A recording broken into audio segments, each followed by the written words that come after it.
Alright guys, so before I start this video, if you want to book an appointment with me directly and talk about your course or admission process or visa process or documentation, anything, first link in the description is the link which you can use to book the appointment and I'll show up directly. Alright guys, so welcome back once again. अगर आप मेरे channel पे नए हो, मेरा नाम निखिलेश है और आज का वीडियो बहुत इंपॉर्टेंट है उन लोगों के लिए जिसने लिटरली अभी 5-10 मिनट पहले ही डिसाइड किया है यार मेरे को जर्मनी जाना है। मैंने कहीं सुना कि एजुकेशन फ्री है बट मुझे ये नहीं पता कहाँ से अप्लाई करते हैं। तो आज का वीडियो आप लोगों के लिए, देखते रहना। सो जैसे मैंने बताया कि अगर आपने लिटरली 5-10 मिनट पहले ही डिसाइड किया है कि मेरे को जर्मनी जाना है, let me start my initial research, preliminary research कर रहे हो।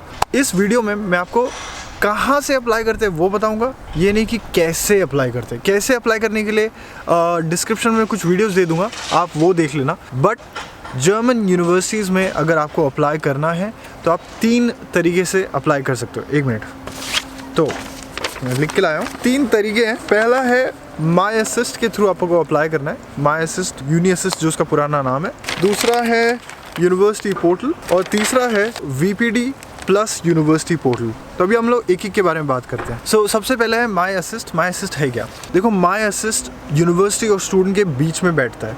जब स्टूडेंट वहाँ से एप्लीकेशन भेजता है माई असिस्ट पे तो सारा डॉक्यूमेंट सब कुछ लेके यहाँ से आगे फॉरवर्ड करा जाता है उस पर्टिकुलर डिपार्टमेंट कोर्स में जहाँ पर भी आप अप्लाई कर रहे हो, उस प्रोफेसर को भेजा जाता है डॉक्यूमेंट। अब क्या सारी यूनिवर्सिटी जर्मनी में माई असिस्ट के साथ काम करती हैं? नहीं, ऐसा नहीं है। आपको एज अ स्टूडेंट कैसे पता चलेगा कि कौन सी यूनिवर्सिटी माई असिस्ट के साथ काम कर रही है और कौन सी यूनिवर्सिटी डायरेक्ट एप्लीकेशन मांग रही है?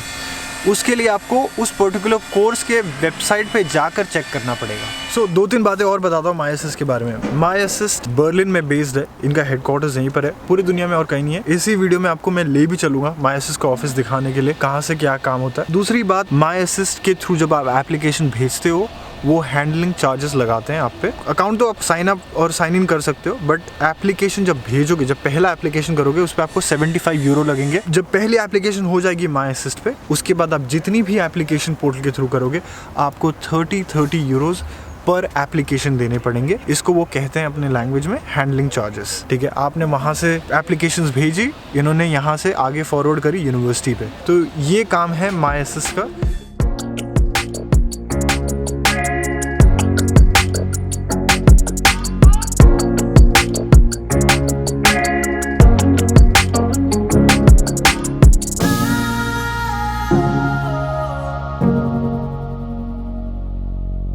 स्टेशन से मैं यहाँ से निकला और यहाँ पर जा रहे हैं।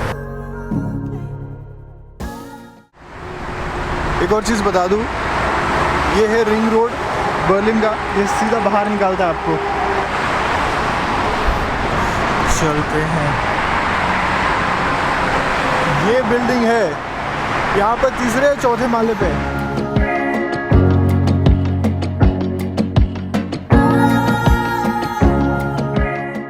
सो लो जी, हम पहुंच गए यूनी असिस्ट / माई असिस्ट के ऑफिस में, जहाँ पर आप पोस्ट बॉक्स पे जब भेजते हो वो यहीं पर आता है। ओके, 3रे फ्लोर पे है यहाँ पर। और ये रहा यूनी असिस्ट और ये रहा बॉक्स, यहाँ लिखा भी है post box for application documents behind this fence, behind this fence.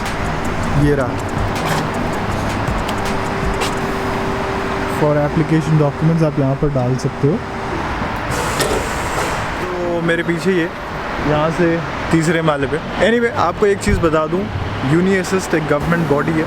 इनका कोई भी पूरे दुनिया में और कहीं ऑफिस नहीं है, यही एक ऑफिस है इनका। और पोस्टल एड्रेस जो इन्होंने अपने वेबसाइट पे दे रखा है वहीं पर डॉक्यूमेंट भेजना है।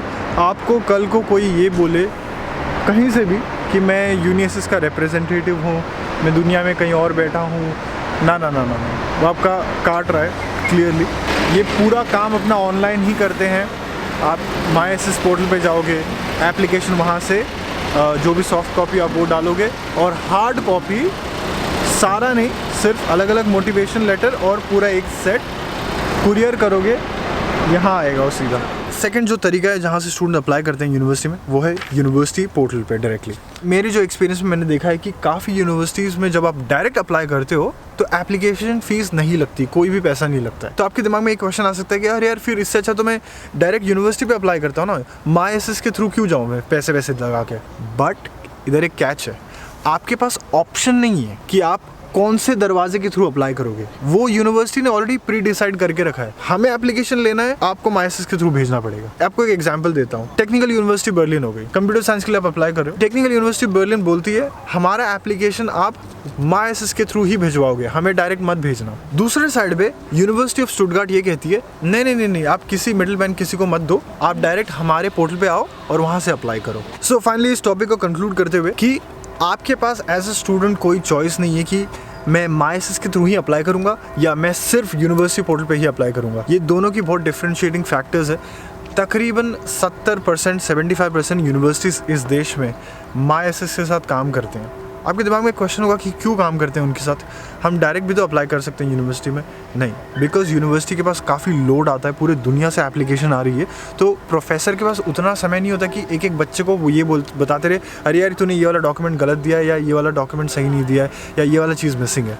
यही चीज़ का पैसा लेता है MySS, और फिर जब फाइल रेडी हो जाती है वो फाइल उठा के वो सीधा यूनिवर्सिटी प्रोफेसर को देते हैं। यूनिवर्सिटी प्रोफेसर तब डिसीजन लेके यूनिवर्सिटी को MySS को बताते हैं। तो MySS पोर्टल पे आपका जो भी रिजल्ट होता है, वेदर यू आर एक्सेप्टेड और रिजेक्टेड, वो वहाँ दिखता है। इस चीज़ का ये लोग पैसा लेते हैं MySS। सो जो थर्ड मेथड है जो कुछ यूनिवर्सिटीज़ यूज़ करती है वो है आप हमें VPD ला के दो पहले, जो कि आपको मिलेगा MySS से, और फिर जब VPD आ जाएगी उस चीज़ को ले आओ आप हमारे पोर्टल पे और वहाँ से फिर से अप्लाई करो। आगे बढ़ने से पहले मैं आपको VPD होता क्या है पहले वो बता देता हूँ बहुत सिंपल शब्दों में।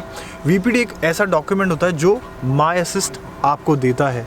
वो बेसिकली वो आपकी एलिजिबिलिटी चेक करता है, आपको ऑलरेडी बता देगा पहले ही एप्लीकेशन शुरू होने से पहले कि आप इस पर्टिकुलर कोर्स के लिए जिसके लिए आप अप्लाई कर रहे हो आप उसके लिए एलिजिबल हो या नहीं, आगे आप बढ़ सकते हो या नहीं। इस पर्टिकुलर कोर्स में ये मिनिमम जर्मन GPA की रिक्वायरमेंट है, और आपका जो CGPA है, आपका जो परसेंटेज है, उसको वो कन्वर्ट करते हैं जर्मन GPA में और उसका एक पेपर बनता है। उससे आपको वो बता देते हैं कि भैया आपका एप्लीकेशन आगे बढ़ रहा है नहीं बढ़ रहा है। अगर आप मिनिमम क्राइटेरिया नहीं मीट करते हो उस पर्टिकुलर कोर्स के लिए जिसके लिए आप अप्लाई कर रहे हो, वो आपको साफ साफ मना कर देंगे कि आपका एप्लीकेशन अब आगे नहीं जा पाएगा बिकॉज आप एलिजिबल ही नहीं हो। तो ये होता है VPD। आपको यूनिवर्सिटीज पे जाके जैसा रेगुलर एप्लीकेशन होता है वैसे ही आपको VPD निकालनी है। जब VPD आ जाएगी 4 से 6 हफ्तों में, जो स्टैंडर्ड प्रोसेस है, उसको लेके आप यूनिवर्सिटी के जब पोर्टल पे जाओगे फिर फॉर एग्जांपल इसका है technical university of Munich. Technical university of Munich के कुछ कोर्सेज हैं जहाँ पर VPD लगती है। TUM का पोर्टल पे जाओगे फिर VPD लेके और वहाँ पर साइन अप करोगे, लॉगिन करोगे और VPD अपलोड करोगे अलॉन्ग विथ बाकी के सारे जो अदर डॉक्यूमेंट्स हैं वो भी चाहिए होंगे। तो ये है mixture of uni assist which is MySS plus university portal. Again क्या ये आप डिसाइड कर सकते हो कि पहले मैं VPD ले आता हूँ फिर मैं जाऊँगा यूनिवर्सिटी पोर्टल पे? नहीं, ये ऑलरेडी प्री डिसाइडेड है पर्टिकुलर कोर्स के लिए। अब वो कहाँ से पता चलेगा? आपको फिर से उस पर्टिकुलर कोर्स के उस पर्टिकुलर यूनिवर्सिटी के वेबसाइट पे जाके चेक करना पड़ेगा इसका एप्लीकेशन प्रोसेस ये कैसे एक्सेप्ट कर रहे हैं। सो यार आज के लिए सिर्फ इतना ही। अगर आपको ये वीडियो पसंद आया तो एक लाइक बटन दबा देना और फिर मैं अगली बार मिलूँगा आपसे। बाय।